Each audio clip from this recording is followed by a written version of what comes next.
Get started in just a minute. There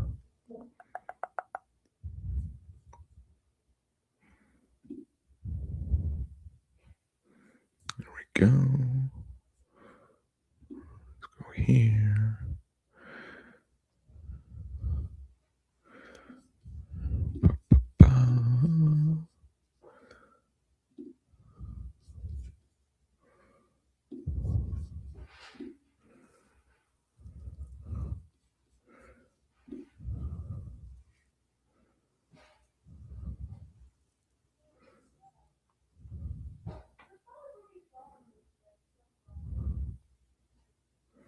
All right, let's roll.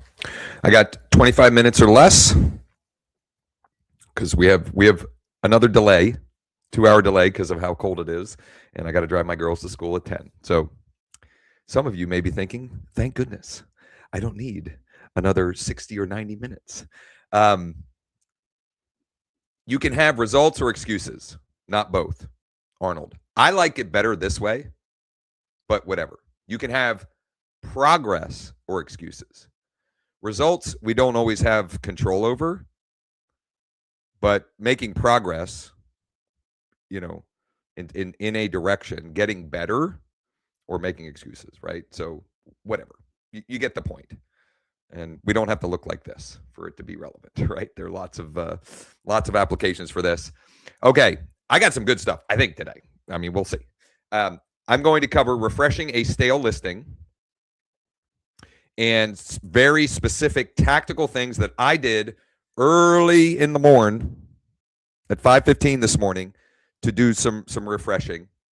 If Stuart's here, I'm going to put him on the spot a little bit in a good way. And then I want to get you thinking about how you can, could, should be turning any result into more results.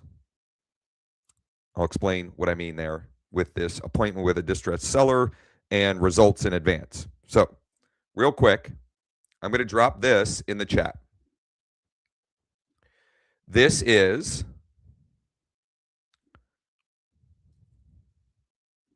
drop that there. Jimmy Burgess. I don't know where he's at now. I forget what brokerage he's with now. He was at Real, but now he's not, or I don't know. It doesn't really matter. He puts out some really good YouTube content. I would say it's good stuff, good stuff. And I saw one earlier this week about refreshing stale listings.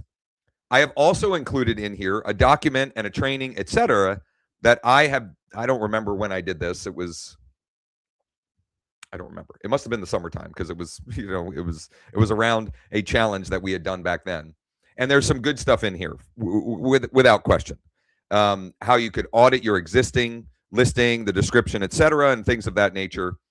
And there's also some really good stuff in this that I want to point to. Specifically, he included in the video prompts to feed ChatGPT or Gemini or whatever AI. Doesn't really matter what, whatever you choose, whatever your AI of choice is, to refresh the listing description and create a version of it that is AEO, SEO optimized, etc., for social posting.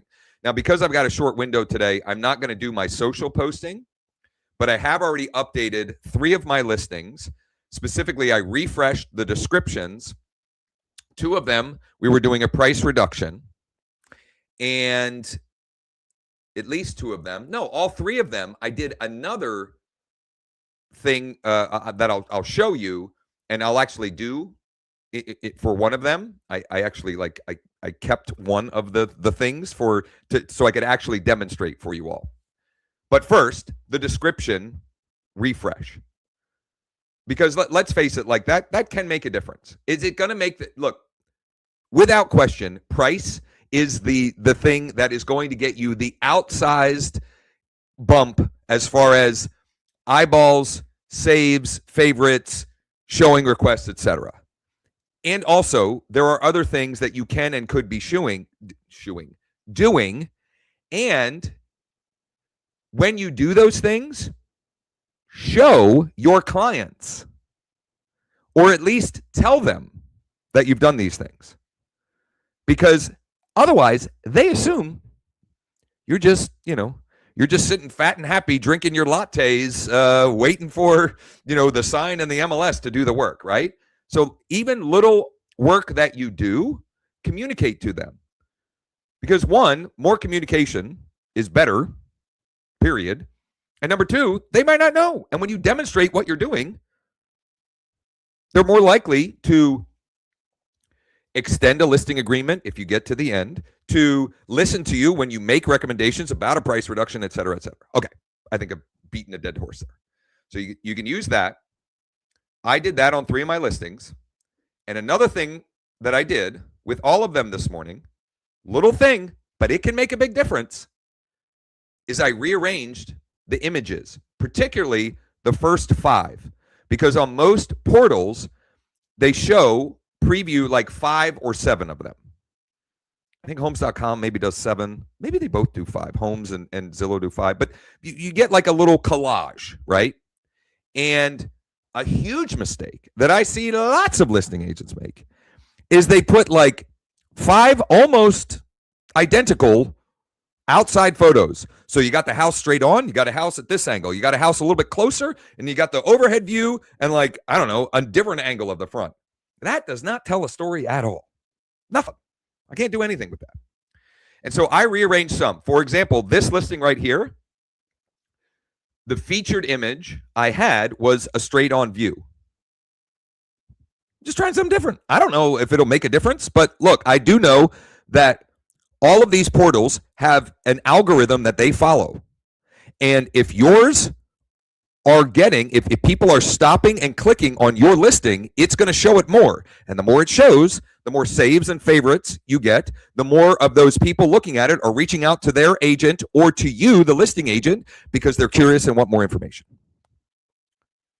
Now, one that I saved, and this is just a little thing, but again, I wanted to have something to demonstrate here, is I already rearranged some of the images on this listing. But one thing I'm going to do, this is a fake night twilight image. Okay. It's fake in that, that's a filter or whatever. I use a professional photography company and it looks real, but maybe this isn't the best. So I'm just going to swap it out for the daytime one. And I'm going to swap this down to the bottom and last. In my 5-pack here, I also, for whatever it's worth, I rearranged some of this. So I think I had a bathroom, a master bath photo in one of these first 5.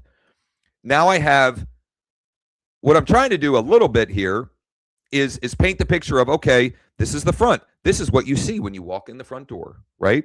And this is what you would see if you come in the back or you walk through and you're at a different angle. I wanted to also communicate or show them that there is, even though you can't tell from the front, there is a garage with the property. So that's why I have the garage here. Now, this image is, that's kind of, the grass is ugly or whatever, but I'm going to take the good with the bad and show them there's a garage, okay? And then I've got the floor plan. And I mentioned this the last time I talked about this, but I'll mention it again. That is hard to see, which means what?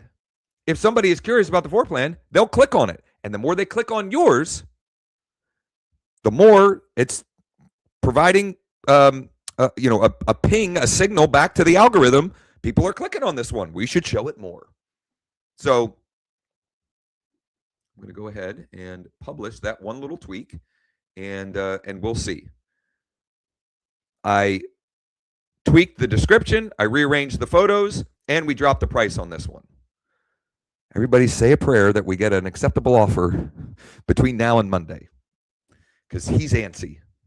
And as much as he's my guy, he's my neighbor. I've known him for years. Man, he is like, he texts me more than any listing client I think I've ever had. I might be forgetting somebody, but he's like constantly like, hey, what are we doing? What's going on? Any feedback with this one? Blah, blah, blah, blah. I'm just like, so I need to get him, I need to get him a good end result here as soon as possible, for several reasons, let's say.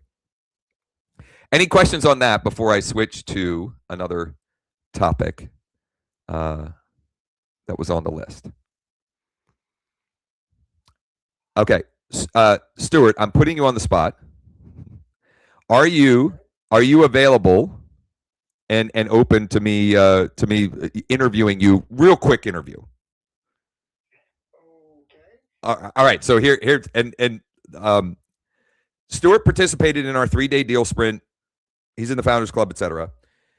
And I thought it would be useful. If nothing else, I'm curious. He texted me yesterday or Tuesday, I don't remember, and he mentioned that he had found a deal. So step one, our 3-step blueprint: find a deal to use as bait.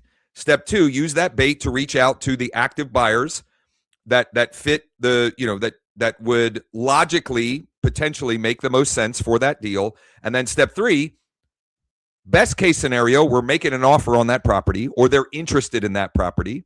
Worst case scenario, they tell us what they want instead.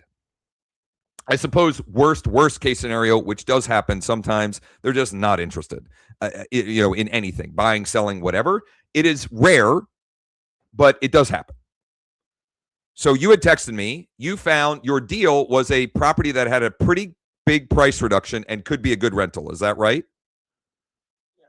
Okay. And so how did you just like in 30 seconds or less, what did you do to find that deal as bait? Yeah, so on Monday, when that was the homework assignment, I spent the vast majority of my time in the MLS looking for stuff. Yep. It was going to take so long. So it wasn't until late that night that I was actually getting to some expireds. So I was just emailing them because it was, 9 or 10 o'clock at night. Yeah. Emails. Yep. So I just went through there, and I started with 90 days or more on the market, of course, and vacant. That was the only 2 criteria I had, and so I was just kind of looking through, and then I saw some with some pretty good price reductions. This particular one actually still on the top of my list on my sheet here. 60. Stuart likes to print things out. He likes to hold. He's tactile. He's tactile. Yeah. Yeah. But yeah, so it was a $60,000 price reduction. Okay, so we've got bait. So I wanted to share that just to give some, like, it doesn't have to be rocket science. He looked for 90 days on market and vacant, and then he was just eyeballing. He was just looking to find, which is a great way to find it and doesn't take that long. Because if you look at photos, you can usually tell. I've got an incompetent listing agent, because that does happen, and that will affect whether or not a property sells and could be a good deal. Or if you can't filter by vacant, or you don't want to filter by vacant because some listing agents won't notate it as such, you can just eyeball, oh, well, that's the house is empty, so it's vacant. And then he also looked for a price reduction. So he's got bait, and then you reached out to who? And you don't have to say like specifically like what zip code or whatever, but which buyer bucket did you then reach out to? My zip code. So your zip code, and so you were using LeadDeck. And so it was your zip code, which again we don't have to say, but which of the 4 buyer buckets was it? So he went out to cash buyers, and you were tapping to call, text, and email. Email and text. Okay, and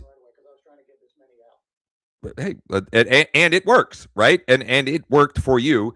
And one of the responses you got was what? I mean, you can paraphrase or ad lib. Didn't get a ton right away, but yeah, 2 people said they were interested, but one that I sent you that text was yes, and I'm also looking for 10 to 20 unit apartment. Okay, so he found a deal on market. He used that deal as bait, pulled up the cash buyers in LeadDeck, started texting and emailing, wasn't even calling, which whatever. Sometimes we have the time and we can make that work, and sometimes we can't. Or let's face it, sometimes we're tired and we just don't want to talk on the phone. Like that's okay too. People still reply to text and email, especially the buyers. I have found pretty routinely I get 20 to 40% reply rate to email. Reply rate to email. I have no idea what the open rates or whatever. So use what you can, do what you can. I use the thing while I'm waiting in the car for kids on appointments or whatever. what I want to close the loop on with that is he now had someone that said, yes, I'm kind of interested. Let me actually do that. Before I pivot to the second part of this, what did you do since then with that and with them? Gosh, I don't remember. We've been so busy through the sprint. So I replied back to him. I know I asked where he was looking. So, what areas he bought in, being specific, because Atlanta's huge. Yeah. You could be in my zip code, but on the other side of town too. Right. So I asked that, but I didn't get a reply. So I need to follow back up on that. Okay, so did you actually send that one the deal? Did you actually send him the info on the one that you had reached out about? Yes. Okay, perfect. So today, this wasn't even part of what I had planned. For today, absolutely circle back with him. Close that loop. Hey, just making sure you got the info on that. And oh, by the way, I'm also going to get to work on finding you some properties like what you described, maybe 10 to 20 units, apartment complex type of properties as well. Cool? So the last part of it, what does that look like? How do I then do that? And I would try to exhaust whether or not they're going to make an offer on the bait that you had. Okay, obviously. But if I want to then take a result, a response, a reply, an engagement, and turn it into more potential opportunities, I'm going to go to the seller target. And for this, because I don't want to, I'm not going to put the specific zip code or anything. What is the county that property and that buyer is in? So this is good. This is going to be a lot. And I normally would recommend we go zip code specific, city specific, but I didn't prep Stuart for this at all. And I didn't want to give away some of what he may be working on. Okay. So I put in Henry County. I'm going to start with the 2 to 4 units. Now that person said 10 to 20, but I just want to demonstrate how quickly and easily we can check some data here and get some information. So in Henry County, there are 8 out-of-state absentee owners with multifamily, 22 tax default. That would be the one that I would go to immediately. If I was working that audience in that county and looking for deals for a buyer, I would immediately go to the tax default. I may regret doing this because this part is still a work in progress, but I'll also check 5+ units because that's really what he said or she said they wanted. And it looks like it's not mapped right in that county.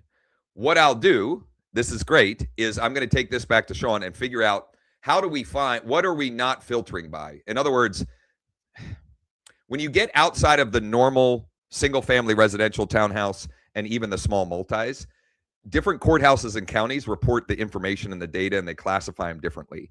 And so we're still working through on how do we have the data set such that it works in a majority of the counties where we can pull something like this, which is very common when we're reaching out to investor buyers, whether it's cash, the landlord, the existing multifamily buyers, et cetera. So I'll figure that out. But let's assume we just wanted to go with the multifamily and we reach out to the 22 tax default. We take it back to that existing buyer, number one, and then we take that result and we turn it into another result, meaning I have a willing hand raiser. Yes, I would consider selling my 3 unit in whatever, city in Henry County. Well, I just go back and I'm just playing.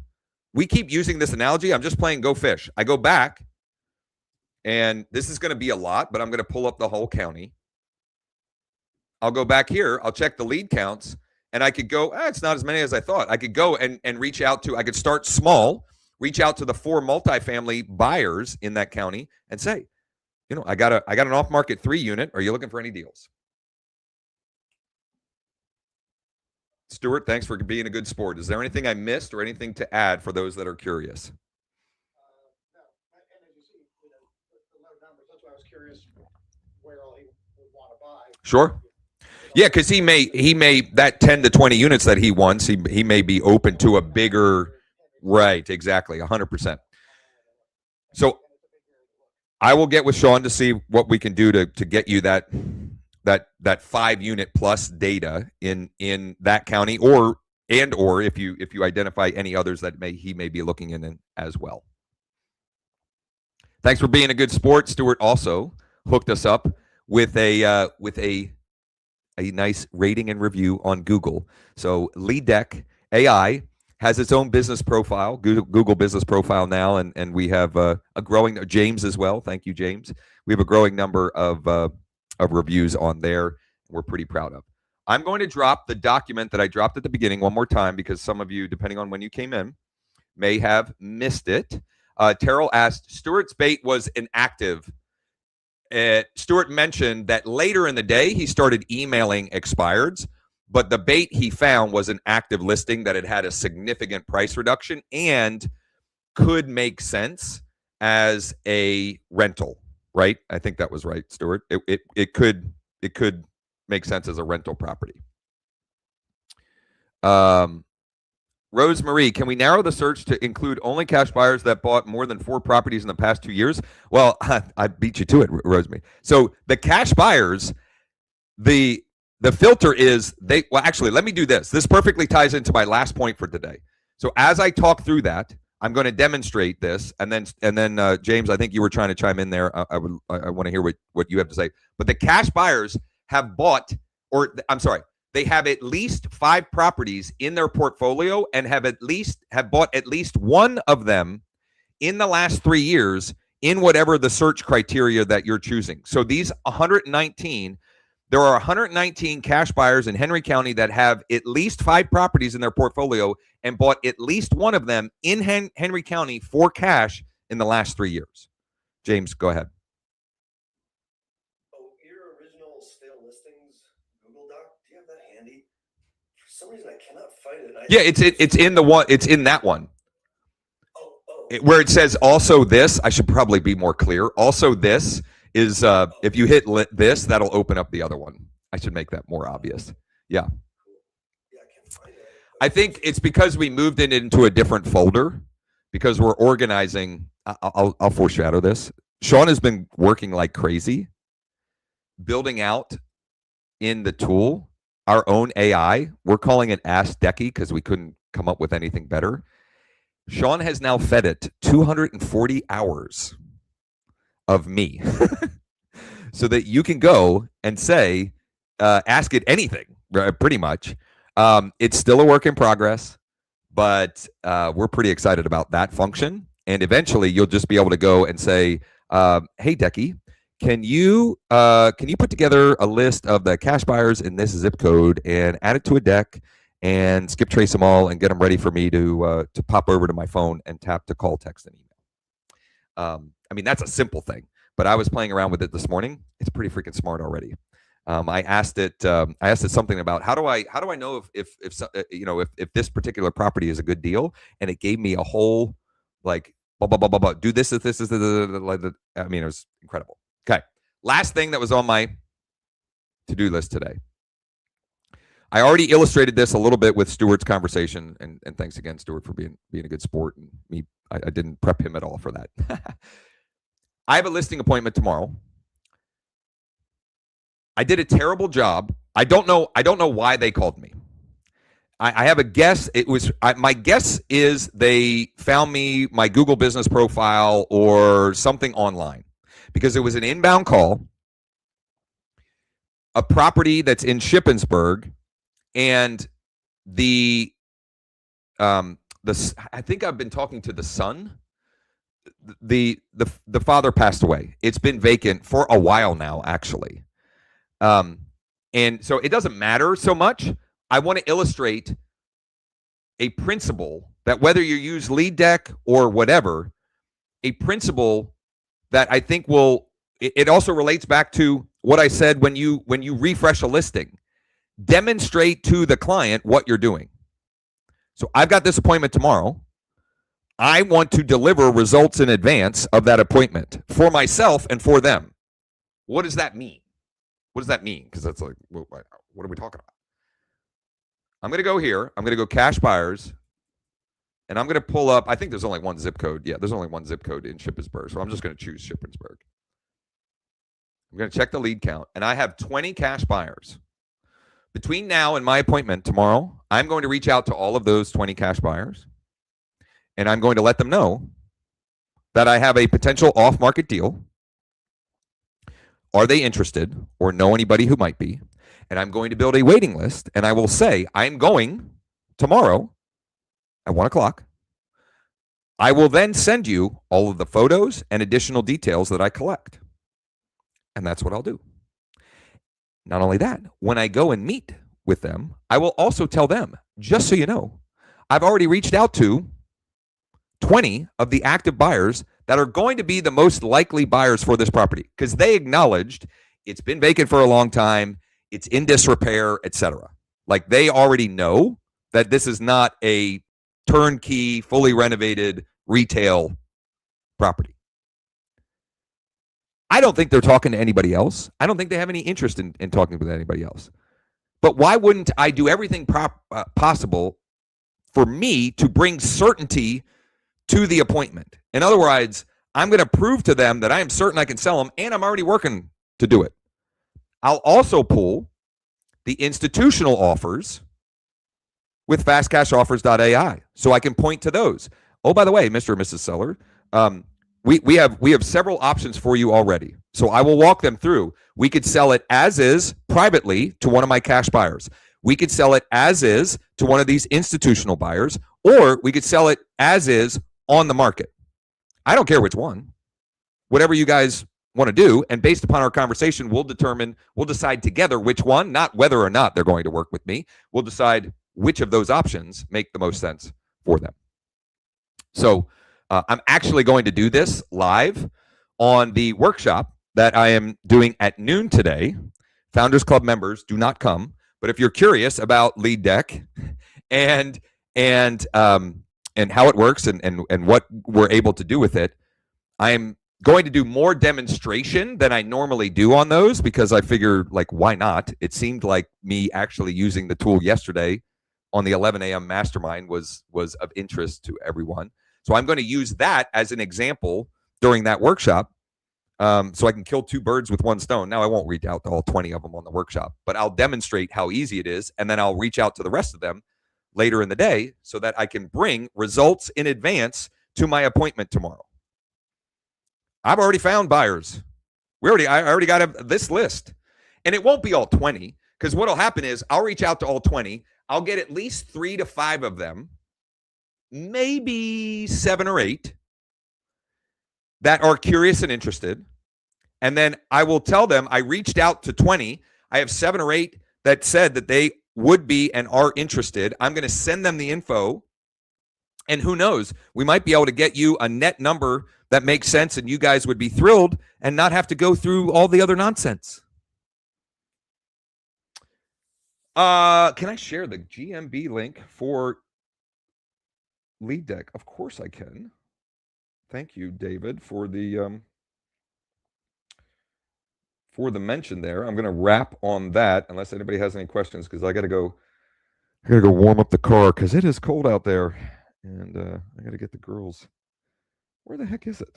Hold on. I have it somewhere here. Curious, we don't talk about it today, but just if anybody is using, you're talking about refreshing the listings, you can see all these with the Colab and all these other AI generated staging and all that kind of stuff. I'm curious if everybody's used that and what they think.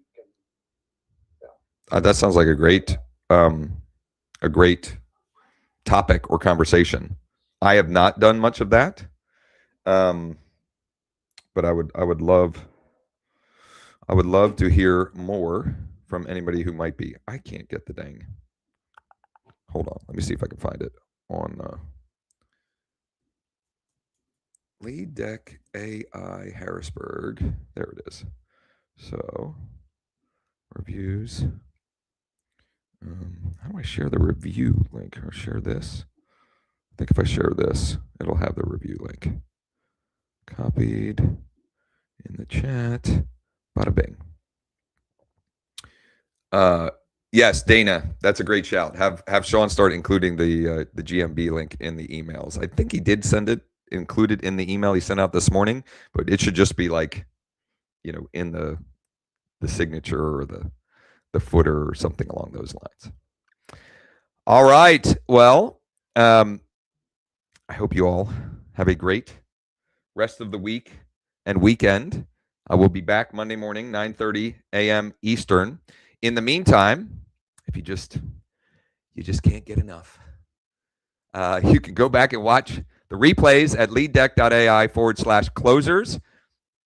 You can also watch the replay yesterday's 11 a.m. session and our previous deal sprints that we've done in January. You can watch those replays at leaddeck.ai/sprints. You can also, if you're not using it, number one, you can join me for the workshop. onedealaweek.com is where you can register. Or you can just go to leaddeck.ai, put in your zip code, and you'll see what leads are available, and you'll be able to take a test drive, etc. Thanks, everybody. Go ahead, Susan. Club meeting today? What's that? No Founders Club meeting mastermind today? No, today's Thursday. Should it be on Wednesdays? Well, it's normally Tuesdays, but we had the deal sprint, so that was in lieu of that. Okay. Yep. All right. I'll delete those. Thank you. Yep. More time for you to actually follow the blueprint. I've got a great story for you at some point. Oh, well, let's go. Well, maybe you and I are hopping on Zoom this afternoon. Yeah. All right, let's do it. Hit me up, and because I after the workshop, my schedule's pretty open today. Okay, perfect. Thanks. Beautiful. Thanks, everybody. Stay warm if you're, like where I'm at.